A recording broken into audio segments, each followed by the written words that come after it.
Assalamualaikum warahmatullahi wabarakatuh. Perkenalkan, nama saya Arini Rizky Fadilah dengan nomor induk 240210100003.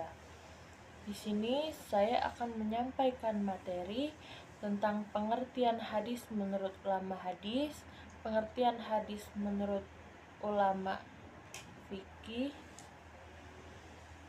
dan juga pengertian hadis menurut ulama usul fikih.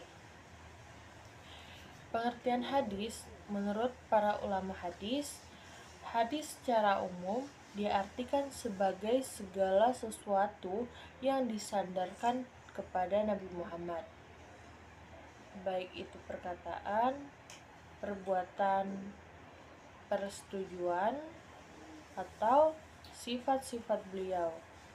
Berikut pengertian hadis menurut para ulama hadis, ulama fikih, dan ulama usul fikih. Yang pertama, pengertian hadis menurut ulama hadis. Yang pertama ada Ibnu Hajar al-Asqalani. Menurut Ibnu Hajar al-Asqalani, ilmu hadis adalah ilmu yang mempelajari riwayat atau penyampaian Rasulullah Shallallahu Alaihi Wasallam, baik dari segi perkataan, perbuatan, pengakuan, maupun sifat-sifatnya, serta cara penukilannya atau sanad dan keadaan para perawinya, atau biografi dan keadilan mereka. Tujuan dari ilmu ini adalah untuk memisahkan hadis yang sahih atau yang benar dan hadis dhaif atau hadis palsu atau hadis yang lemah. Yang kedua, menurut Imam Al-Syafi'i.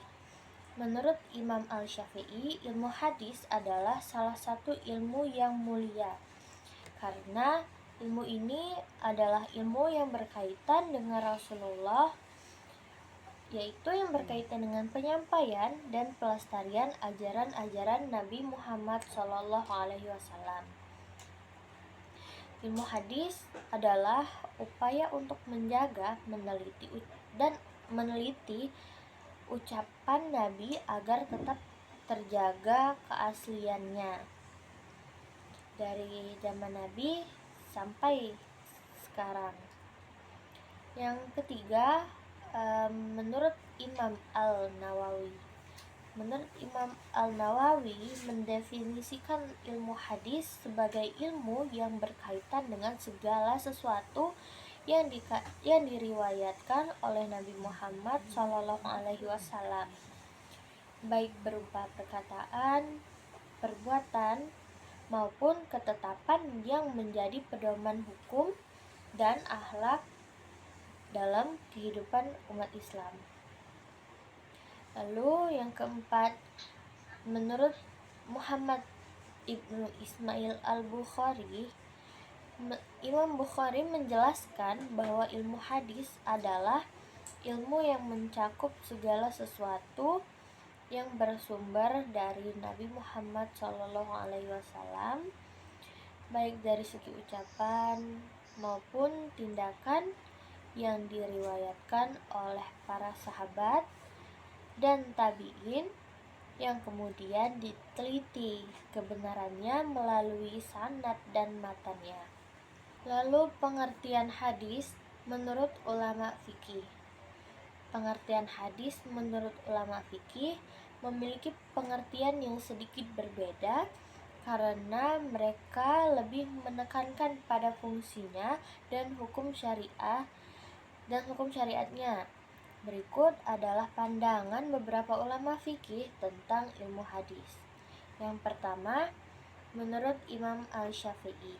Imam Al-Syafi'i melihat ilmu hadis sebagai sumber utama dan menetapkan hukum setelah Al-Quran. Jadi, menurut Imam Al-Syafi'i, hadis ini adalah hukum kedua setelah Al-Quran. Menurutnya, ilmu hadis adalah sarana untuk memahami sunnah Nabi Muhammad SAW yang menjadi rujukan dalam penetapan hukum-hukum syariat. Dalam pandangannya, tanpa memahami ilmu hadis, seorang ahli fikih tidak bisa melakukan ijtihad dengan benar. Itu menurut pandangan Imam Al-Syafi'i. Lalu yang kedua, menurut Imam Malik. Menurut Imam Malik, Imam Malik berpendapat bahwa ilmu hadis adalah alat untuk menjaga dan meneliti sunnah Nabi Muhammad SAW yang menjadi dasar dari fikih. Baginya, hadis yang sahih adalah pijakan dalam menetapkan hukum, dan ia sangat menekankan pentingnya praktik amalan penduduk Madinah sebagai bentuk riwayat hadis yang hidup. Lalu yang ketiga, Imam Abu Hanifah.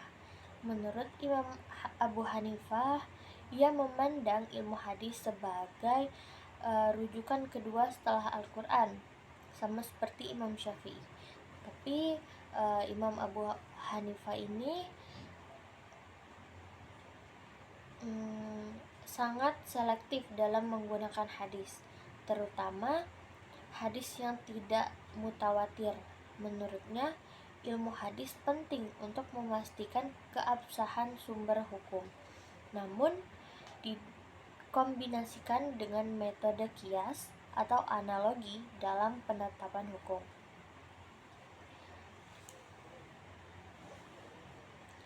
Lalu yang keempat, menurut Imam Ahmad bin Hanbal. Menurut Imam Hanbal, sangat mengutamakan ilmu hadis dalam menentukan atau pembentukan fikih. Baginya, ilmu hadis adalah dasar dari sumber hukum Islam setelah Al-Quran, dan ia sangat mementingkan periwayatan yang sahih. Ia bahkan lebih mengutamakan hadis yang sahih dibandingkan metode ijtihad dan kias.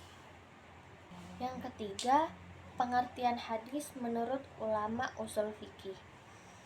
Yang pertama, menurut Imam Al-Ghazali.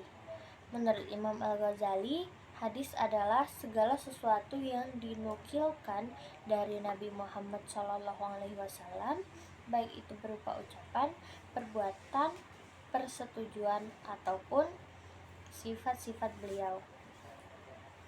Hadis menurut Al-Ghazali adalah sumber hukum kedua setelah Al-Quran dan dijadikan landasan dalam menentukan hukum syariat. Lalu yang kedua, menurut Imam Fakhruddin Al-Razi.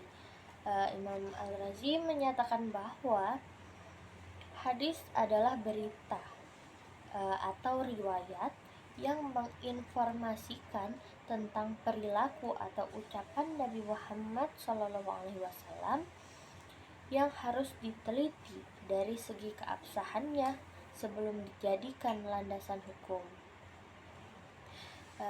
Ia memandang hadis sebagai salah satu sumber hukum penting dalam istinbat atau penggalian hukum, terutama jika hadis tersebut sahih. Yang kedua, menurut Imam Al-Amidi. Dalam pandangan Imam Al-Amidi, hadis adalah perkataan, perbuatan, dan persetujuan Nabi Muhammad SAW yang dijadikan dalil dalam penetapan hukum syariat. Hadis memiliki peran yang penting dalam metodologi usul fikih, terutama ketika digunakan untuk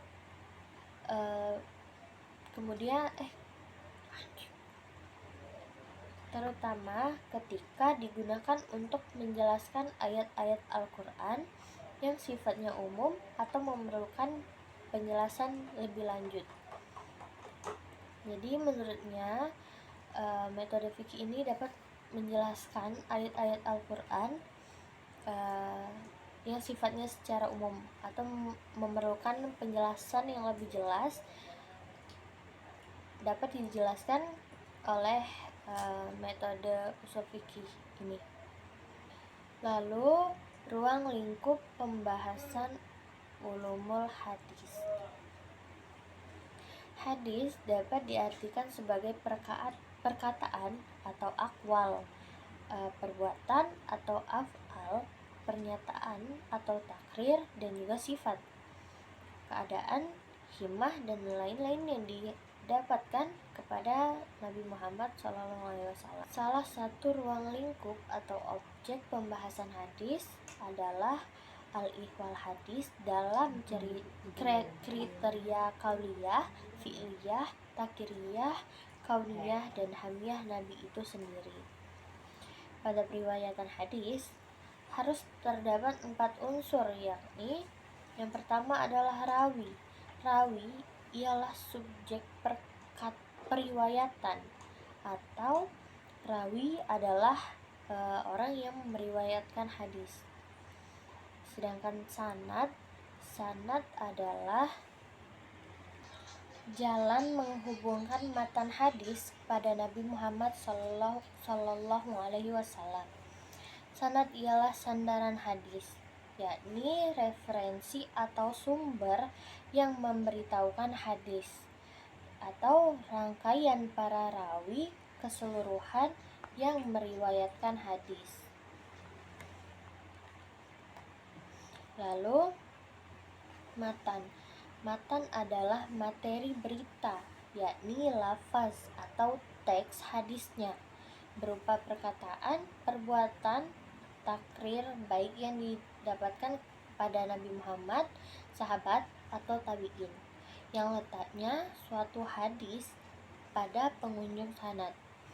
Lalu yang keempat atau yang terakhir yaitu rijaul hadis.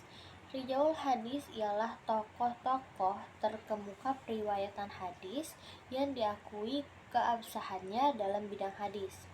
Dengan demikian, mengetahui seseorang disebut rijaul hadis ditentukan oleh ilmu rijaul hadis. Lalu manfaat mempelajari ilmu hadis yaitu hadis adalah sumber hukum kedua setelah Al-Quran. Keberadaannya sangatlah penting, maka keilmuan tentangnya pun dianggap arjun pula. Adapun beberapa manfaat mempelajari ilmu hadis adalah mempelajari ilmu hadis, kita dapat mengetahui mana hadis yang dinilai sahih, dhaif, maupun hadis palsu. Lalu dengan mempelajari ilmu hadis, kita dapat menjaga serta menghindari kesalahan periwayatannya. Dan juga kita dapat menjaga hadis yang dinilai benar-benar dari Rasulullah dan memurnikan dari hadis-hadis yang dinilai bukan daripadanya. Lalu kesimpulan dari materi ini, hadis secara umum diartikan sebagai segala perbuatan yang disandarkan kepada Nabi Muhammad, baik itu perkataan, perbuatan, persetujuan, atau sifat-sifat beliau. Lalu secara struktur, hadis terdiri atas 3 komponen, yaitu sanad, matan, dan rawi. Dan juga hadis adalah sumber hukum kedua setelah Al-Quran. Mempelajari hadis sangatlah penting karena kita dapat mengetahui perbuatan, perkataan, dan sifat-sifat Nabi Muhammad SAW. Itu saja yang dapat saya sampaikan. Kurang dan lebih saya mohon maaf. Kepada Allah saya mohon ampun. Wabillahi taufik wal hidayah. Wassalamualaikum warahmatullahi wabarakatuh.